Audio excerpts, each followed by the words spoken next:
think about this. If you have other deductions, and if you buy another property in the year that you sell one property, you can actually use the losses from the cost seg on the new property to offset the gain from the sale of the other property. So even without a 1031 exchange, you're also able to defer the depreciation recapture tax as well. Your network is your net worth. Come listen to some of the most successful people I know share invaluable knowledge, stories, and advice in real estate, business, and beyond. This is Weiss Advice. Whether you want to take your business or personal life to the next level, look no further. Welcome back to another episode of Weiss Advice. I am your host, Yonah Weiss, and today we have a very special episode because there is no guest. It's just me, Yonah, and we're going to be talking about cost segregation. Yeah, that's what I do. And you may have heard me on over 400 other podcasts that I've been a guest on, but on Weiss Advice, we've never actually discussed it. So I'm going to take some time today and answer all of the most frequently asked questions about cost segregation. And hopefully, by the end of this podcast, you are going to have a pretty good knowledge and can answer these questions for anyone and see if it's best for you or for anyone that you know. So first of all, let's just start off by saying, what in the world is cost segregation? What is this weird word name, and why did the IRS give it such a weird name? The truth of the matter is I'm not going to go into the history, but essentially it is called component depreciation. That's what it used to be called. But cost segregation is a tax strategy that allows real estate owners to lower their income tax liability by increasing deductions during the early years of ownership. So simply put, it's a cash flow mechanism. It's probably the best tool known in the IRS, in the tax code, for real estate investors to help them scale and grow their portfolio at a faster pace because you are essentially paying no income tax at the time of growing your portfolio. What can be better than that? So let's break down what is a cost seg study and how does it actually work? So simply put, cost segregation is the process of an engineer breaking down the property into different components, into its literally every individual, from nails to studs to furniture to carpeting, etc. Everything in the building has different useful lives, has different values and timeframes that it depreciates. So before we get into cost segregation, we're going to take a step back and explain depreciation, because depreciation is a borrowed term. And it's the name of a tax deduction based on the principle that things go down in value as time goes on, right? But your property is actually not going down in value. I should preface by saying this does not apply to your primary residence. So that's the first frequently asked question that I get. This does not apply to your primary residence, but we're going to talk about everything under the sun, including bonus depreciation, including if you bought a property in a previous year, can you still do the cost seg? All these things, this raise a red flag with an audit. We're going to cover everything in this short podcast, so stick around. So back to cost segregation, depreciation. Cost seg is just an advanced form of depreciation. So we have to explain what depreciation is. As I mentioned, it's a borrowed term, and it's a name of a tax deduction that says when you buy a property, you're able to literally write off the entire value of that property from your income tax. Now, you can't write off the land itself, so land does not depreciate. You always have to subtract a certain amount, depending on where the location, the type of property, the building, etc. It will be generally on average about 15% of the purchase price is going to go towards the land value. It can be a lot more in places like California or beachfront properties. It can be up to 50, 60% sometimes of the land value. And in other locations that the land value is very low, it can be as low as 1% or even less. But the average, like I said, is around 15%. So we're going to take off a certain amount for land. The rest you can literally write off, but over a long period of time. That's called depreciation. And for residential properties, including multifamily, it's over a 27.5-year period. And for commercial properties, over a 39-year period. So that's kind of arbitrary numbers, but allows you to literally write off the property. So let's say you bought a building for $1 million. If it's a commercial property or residential, it doesn't matter. We're going to subtract for land, which leaves you about $850,000 in our example of taking 15% off for land. That $850,000, if you divide that by 27.5, literally that means you're going to be taking about a $30,000 deduction every single year for 27.5 years. Now, that's great, especially if you're making money, you're making profit. However, there's a way with cost segregation to actually increase, double or triple or even more those deductions during the early years of ownership. And this is the process of cost segregation. So again, it's a long period of time to wait to take all those deductions, especially given the fact that you may not ever even use those deductions because you may not own the property for that long. So here's a method that you can literally just front load those deductions and take bigger tax write-offs. As many accountants that I've spoken to have said, is that the first thing you're looking at in tax planning is what deductions can I take? What deferrals can I do?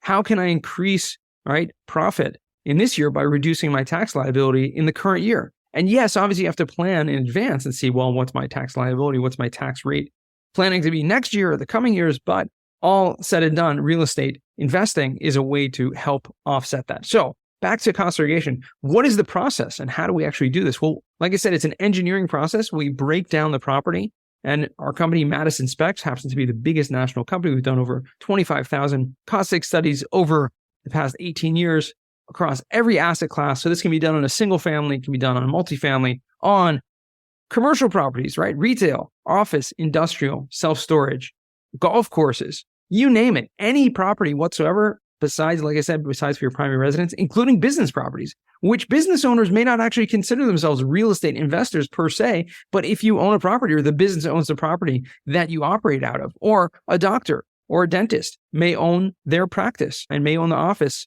building that they practice out of, or they lease some office spaces, that building can also be eligible for cost segregation. So again, we're breaking down the property. Instead of over a 27.5-year or 39-year period, there are certain components in the property that actually depreciate over a 5-year schedule and others that depreciate over a 15-year schedule. And we're able to identify what those components are, accelerate the depreciation of those deductions, and essentially, like I said, take those deductions up front. So I'll give you a few examples of the 5-year and the 15-year property, and you can learn more. Like I said, I'm not going to go into too much detail on this podcast. Basic, frequently asked questions. So 5-year property includes anything that is non-structural that is inside your property, including furniture, fixtures, appliances, equipment of any kind, cabinets, countertops, carpeting, vinyl flooring, any type of that, even things like window treatments or millwork, things inside lighting can be depreciating on a 5-year schedule, and the value of that can be significant. For example, it can sometimes be 20 or 30% of the total value of the property is going into those 5-year components. Now, the 15-year is land improvements. Remember, I said land does not depreciate, but what's on top of the land does. And so concrete, pavement, landscaping, fencing, anything outside of the building that has value. And there's actually significant value. And in fact, there are certain properties, like I mentioned golf courses before, it's really interesting. It's almost all land improvements. Remember, the land does not depreciate, and there's always going to be an allocation to that. But what's on top of the land does, and therefore you can literally write off on a golf course up to 80% of the total purchase price sometimes is going into those land improvements. And mobile home parks and RV parks are the same because essentially there's no building, there's no structure. The structural components may include some utilities, if they're electrical and plumbing and all that kind of stuff, water, septic, all of that structural that has value to it going on a 27.5-year schedule. But the remainder is essentially the land improvements, the concrete, the pads under each home, the landscaping, any roads, anything like that all goes into the 15-year. And again, mobile home parks, RV parks can be 50 to 80% of the purchase price, sometimes going to the faster depreciation, whereas a huge difference with single families or multifamily would be more like 20 or 30% of the purchase price. Okay, so getting back to some of the most frequently asked questions that I get. When do I need to do this? Do I need to do this in the first year of ownership? Do I need to do this right away? Now, the great thing is we always run a free upfront analysis, a free estimate, so you can see what the potential tax savings are before you even hire us to do a cost segregation. But when you do it really depends on when you can benefit from those tax savings, when you can benefit from those deductions the most. It can be done in the first year, and a lot of people like to get it done as soon as they close on the property, get the cost seg done. And in fact, they'll get the estimate even while they have it under contract just to see what the potential tax savings are ahead of time. However, it does not need to be done in the first year. In fact, you can do this on a property that you've owned for many years. Okay, so as long as you filed taxes, any of the missed depreciation that you could have taken, you can actually catch up. And we do this not by amending any previous year's tax returns, which is great. You actually just have to file a form. It's called a 3115, a change of accounting method. And in doing so, you can catch up, like I said, make an adjustment and catch up all the missed depreciation that you take. Now, generally, if you've owned a property for over 5 years, it's less beneficial because you've already taken a lot of depreciation. However, please reach out and see if it's going to fit your situation. Now, I mentioned before that this cost segregation thing, it's a borrowed term, right? And it has nothing to do with the actual age of the property. Okay. You may have bought a property that was built in 1929.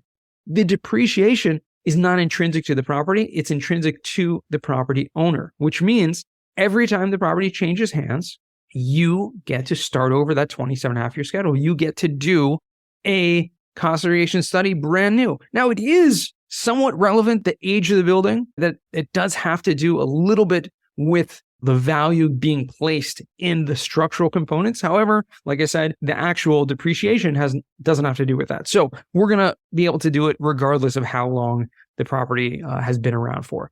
Another really important question I get asked a lot is, well, how come my CPA is not already doing this? Isn't this a tax thing?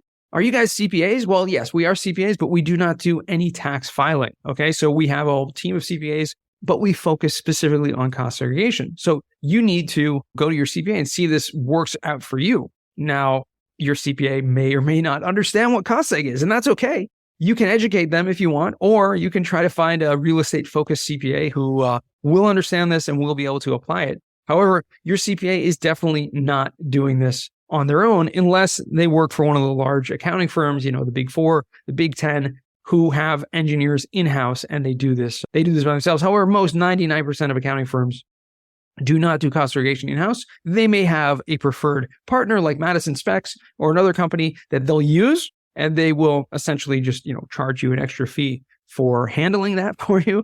But you can definitely do it on your own. And so, yes, your CPA is not taking care of this because the fact of the matter is most CPAs are not tax strategists. So they're not going to be telling you about all these different tax strategies. However, they're just filing your taxes. So go ahead and make sure to reach out. How long does this process actually take? Like I said, we run a free estimate. Usually takes about a day or so to turn around, but the full study can take about 6 weeks for us to do. When is the best time to do it? We covered, but the real question is, what are the tax benefits going to be? Like I said, that free estimate shows you ahead of time what the potential tax savings are, and they're conservative, which means we're always going to find more benefit once we do the final study. We're basing those estimates on the tens of thousands of properties and cost seg studies that we've already done. Now, does this flag me for an audit? Does this put me at risk for an audit if I do a cost segregation study? Simple answer, no, because this is actually the preferred method according to the IRS of depreciating your property. You're not supposed to put everything on a 27.5 or 39-year schedule. The IRS actually says there's certain things to depreciate on a 5-year or 15-year schedule, and you're supposed to put them on those. However, since you need to hire a third-party firm, a cost segregation company to do this, they don't require that. And to paraphrase Tom Wheelwright in his book, Tax-Free Wealth, he says, why don't CPAs do this? And why don't people get this done? Or why doesn't the IRS require this? And he says, simply put, it has to do with the laziness of CPAs and their clients not to get it done, because essentially doing a cost segregation, the reason why they don't require it is it actually adds more revenue to the US Treasury by not telling you have to do this thing to take more deductions. So they're not going ahead and telling you to do that. Really important question is, well, I know I get this as huge benefits, it can save me a lot of money on taxes. Can I do this can I just do this by myself? Now, there are some companies out there. I should mention Madison Specs does not employ this method, but there are some companies out there that do have like a DIY, a do-it-yourself software strategy, which costs significantly less than the engineering approach that we take, which is the highest form recognized by the IRS in terms of the cost segregation, the quality cost segregation study. Now, there are, like I said, some companies that do that, but it does put you at a little more risk of failing an audit if you ever are audited. So that's something really important to do. The IRS definitely prefers it and will not challenge it if you have a full engineering study. Who should be doing a cost? This is really probably the most important question, because yes, we talked about the benefits. Yes, we talked about how much money you can actually be saving, when you should be doing, etc. But who should be doing is probably the most important question. Now, anyone who's taxable, if you're not a nonprofit, if you're not a government entity, right, you can use a cost segregation study. However, how you apply those extra depreciation deductions is really going to depend person to person. Generally speaking, depreciation is considered a passive deduction, which means it can only be used to offset passive income. Well, what's passive income, Yonah? Well, simply put, passive income, the IRS qualifies real estate or rental property as passive income. Unfortunately, stocks and things like that is not considered passive income according to the IRS. It's just rental property income, real estate income. Royalties can be included in that. Passive business, if you're invested in a business passively, that can be included as well. But the depreciation can only be used to offset those passive income. Now, unless there are a couple exceptions. Unless you're a real estate professional is the most famous exception, which means real estate professional status, or you may have seen this as reps. Real estate professional status says that if you spend the majority of your time, meaning you don't have a W-2, you don't have another full-time job, and you're spending your time materially participating in running, managing, acquiring, brokering, right, operating, renovating, constructing, whatever you're doing in your real estate, you're essentially running your own rental properties. If you spend the majority of the time in the minimum of 750 hours, and this can be either you or your spouse. So only one of a couple needs to be this real estate professional status. Once you have that status, and this does not require like a licensing process or anything like that, it's literally just like a box you check, a line you write on your tax return saying, what's your occupation? Real estate professional. Once you do that, you're allowed to use the depreciation deductions to offset active income as well. So it's no longer limited to your passive income, which is huge. Otherwise, if you're not a real estate professional, cost segregation is not really going to be very beneficial because these extra deductions, you can take a huge amount of tax deductions, but you can't actually use them in the current year. There'll be passive losses. They will carry forward. You can use them in future years. You can also use them to offset passive gain from the sale of another real estate property. So there is benefit there regardless. However, it's not going to be a huge benefit compared to someone who's a real estate professional. The other main exception to the rule is the short-term rental loophole. Now, you may have heard of this before, and it's not really a loophole, but because it's directly in the tax code. However, it's called a loophole because maybe the rule wasn't written with this exact intention. Because when it was written, short-term rentals like Airbnbs were not very popular. It didn't really happen. However, the rule states as follows. If the average stay of your property is less than 7 days, so it's more like a hotel. Obviously, this is a short-term rental. We understand it's Airbnbs nowadays. If the average stay is less than 7 days and you materially participate in running that rental, meaning you self-manage it, you're not having a third-party manager. And there are essentially several qualifications, but two are the most essential ones that you need to fulfill. Either you're spending 500 hours a year, right, on materially participating and running your property. And it can be across several properties as well. So if you own several Airbnbs, this can apply. However, the second rule is much more common and much more doable, especially in the first year of ownership, is 100 hours a year plus more time than anyone else. So you need to be spending more time than any other individual, but essentially 100 hours is not a lot of time throughout the year to qualify this. I should mention both on the real estate professional status, the 750 hours, and the material participation for short-term rentals, you need to track those hours. And there are many ways you can track those hours, but they need to be done contemporaneous to when you're actually spending the time. And they need to be real. You can't say you spent 15 hours setting up, changing the coffee filter or something like that, right? I mean, it has to be realistic. You have to show the hours that you're spending, and it has to be actually trackable as well. Now, going back to the short-term rental loophole, once you fulfill these two requirements, that one, the average stay is less than 7 days, and two, you're either spending 500 hours or 100 hours plus any time, more time than anyone else, you're able to use the deductions from cost seg, the depreciation, to offset your active income. So this is a great strategy for someone who's a W-2, someone who has a high income and is looking to use cost segregation and looking to use really any tax strategy to lower their income tax liability, right? No one likes paying huge amounts of tax. The best strategy I've found and have seen literally hundreds of people use this strategy is self-managing your short-term rentals. And you may be asking, hey, I'm not in the hospitality business. I don't really know how to run a property. No, that may be true. And this may not be for you, but it is an option if you want to do it. There are definitely systems out there, courses out there you can take. I know the Short-Term Shop, we recently on their podcast, Lou Carl over there has a great kind of sessions and explanations of how to set up and self-manage your short-term rental. And you can do it pretty easily. I mean, once you spend the time setting it up, there's not a lot of time in actually running it throughout the year. So that's a really important thing. Going back to some other frequently asked questions of cost segregation, another really common question I get is, well, there's something called recapture tax, right? Well, what happens when I sell a property? Am I just going to pay back all the benefits that I'm getting? The answer is no. Okay, simple answer. No, you are not paying back any benefits. That is simply put. Recapture tax does not mean you take depreciation, you pay it back. No. It means when you sell a property, you're going to be subject to a capital gain tax on the amount of profit that you made between the purchase price and the sale price. You're going to be taxed on that amount. That's called capital gain tax. Similarly, there's something called an unrealized gain, which is the recapture tax, meaning all the depreciation that you took, you're going to be taxed. You're subject to a tax on that amount. So if you took $100,000 of depreciation deductions over the course of ownership, you're going to be taxed on $100,000. It doesn't mean you're paying back $100,000. It means you're going to be taxed. Now, that tax is actually broken down into 3 different levels. I'm not going to go into complete detail here. I've done some posts on LinkedIn, on Twitter, breaking down those details. I've done other podcasts breaking down that. What are those 3? But essentially, it's a certain portion of the depreciation is going to be taxed on a maximum 25% rate, which is most times, oftentimes, not all the time, but lower than your ordinary income tax rate. And then another portion of the depreciation is going to be taxed at whatever your ordinary income tax rate is. So the combined amount is certainly going to be less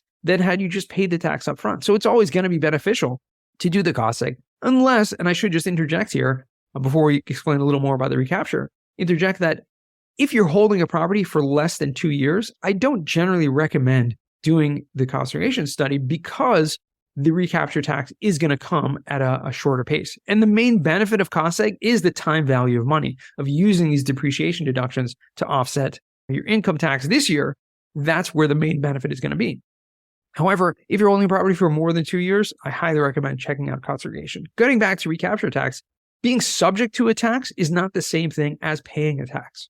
And this is really important. I want to just reiterate this because a lot of people get confused and think, oh, I have to pay it. I'm subject to the tax. No. Think about it this. If you have other deductions and if you buy another property in the year that you sell one property, you can actually use the losses from the cost seg on the new property to offset the gain from the sale of the other property. So even without a 1031 exchange, which is another subject for another time, when a 1031 exchange essentially says you can sell one property and exchange it for another property. And by doing so, filling out some certain forms and following certain rules, you're able to defer any capital gain tax. You're also able to defer the depreciation recapture tax as well. However, by doing it the way I just explained, where you're not doing a 1031 exchange, you're just buying another property, having losses, having deductions from a new property to offset the gain from the sale of the previous property. So being subject to a tax is not the same as paying a tax. Those are the most frequently asked questions that I get. Another really common question is, how much does it actually cost? How much does it cost to get a cost segregation study done? It depends on the size and the type of property. We do not charge based on the percentage of savings, right? We do not charge based on, how long it's going to take us to do. It's essentially a flat fee. And I'm going to share some costs right now, but this is obviously contingent to the time and date of the airing of this podcast. But simply, what we usually charge starting level at about $3,000 for smaller properties like a single family, and usually up to about $10,000 for much larger commercial properties. But the sweet spot, I'd say the average cost is about $5,000 to $6,000. Most type of commercial and multifamily property is going to fall in that window, which is, like I said, when we do the estimate, you can see ahead of time what those tax savings are. Any property purchased for over $200,000, it's a no-brainer, right? It's already the 10x, the value, the return on that investment. And that cost itself is a tax write-off. So it's a win, meaning you're paying $5,000 and you can write that off from your taxes as a business expense. And you're going to be saving tens of thousands or hundreds of thousands or even millions of dollars. And that's the amazing thing. If you buy a property for $200,000 or you buy a property for $1, the cost of the cost seg is essentially going to be almost the same, right? For $3,000, $4,000, $5,000. However, the savings are going to be completely different because it is contingent on, obviously, like I said, it's not contingent, but it's proportionate to the purchase price. That's where the tax benefits are going to be. This has been a really fun episode. I hope you learned a lot about cost segregation. And if you do have any further questions, you can always reach out to me on LinkedIn, on Twitter, at my website, yonahweiss.com. You can go to madisonspecs.com, which is our company website.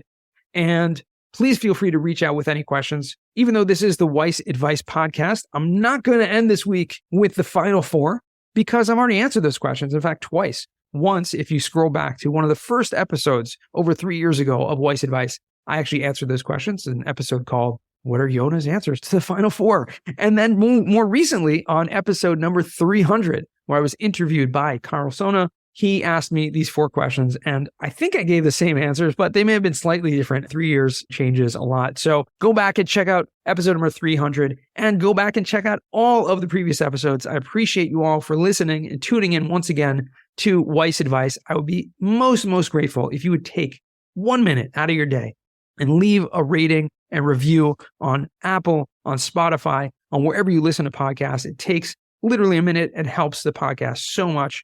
And please share this on social media if you found any value from this podcast whatsoever. I really appreciate you. And remember, until next time, the best advice comes only when you ask. Real quick, I have one question for you. Did you like this episode?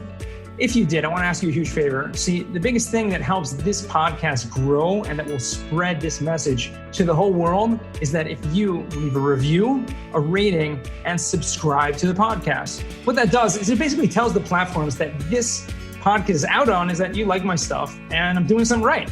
So take a few seconds out of your day, hit that subscribe button, leave a rating or review. I would be extremely grateful. Also, I want to hear from you guys. So I want to hear some feedback. If you have any questions for future episodes, please find me on LinkedIn.